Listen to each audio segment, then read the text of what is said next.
Thanks for coming out, everybody.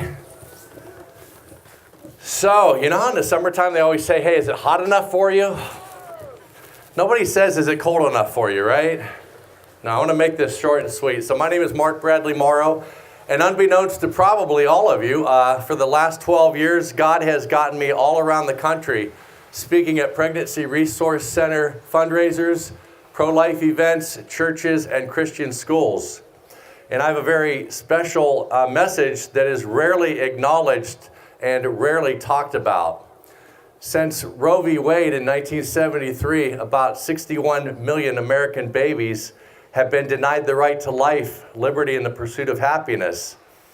And for nearly 50 years, the discussion about abortion always revolves around the pregnant mother, obviously, the unborn baby, obviously, but someone has been glaringly left out of the conversation, and that is the fathers of these babies.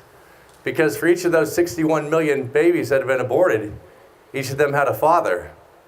Now let's face it, probably many of those fathers selfishly wanted their child's life to be terminated. And they might have intimidated or threatened or coerced or just went along with that decision. But there are also millions of men out there whose partners had abortions, and they did not want that. They wanted their child. And a lot of these men suffer from post-abortion grief. My wife and I have been counseling for 30 plus years, and I see these men in my office. And post-abortion grief can be best described as this: a person's inability to grieve the loss of their child, a person's inability to process their feelings of shame, anger, and depression regarding their abortion, and a person's inability to accept God's forgiveness and forgive themselves and forgive others regarding their abortion.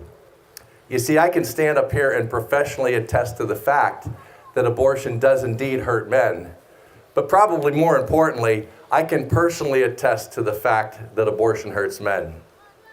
Because it was 30 years ago, I had the ultimate prodigal son story. I was in my late 20s, and nobody wakes up one morning and says, I think I'm going to do some really messed up stuff and become a porn addict or an opioid addict, or I think I'll cheat on my wife. But whenever things go bad, it usually just snowballs. But in a nutshell, I impregnated 3 women, which resulted in 4 abortions in less than 20 months. And I kept that a secret for 18 years. And unfortunately, I kept that a secret from my wife. But in 2006, I was finally able to relinquish that secret. And by the power and the blood and the person of Jesus Christ, I was set free from my shame. Let's give Jesus a big hand. I can stand here this morning. I have zero shame. I have zero shame because Jesus took it all away. I lived in shame for 18 years. But we need to get the message out that abortion indeed does affect men. And I did write my book, and it's not The Great Pretender. There are several books out there called The Great Pretender. Mine is The Greatest Pretender. And it's about the triumph of one man's hidden shame.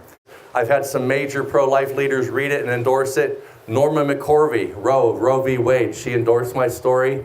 And Pat Boone read my book and endorsed it. So anyway, I want to thank all of you for coming out. Let's get the message out that abortion does hurt men, because when these post-abortive men can be healed and set free, then we add extra voices out there to the pro-life stance.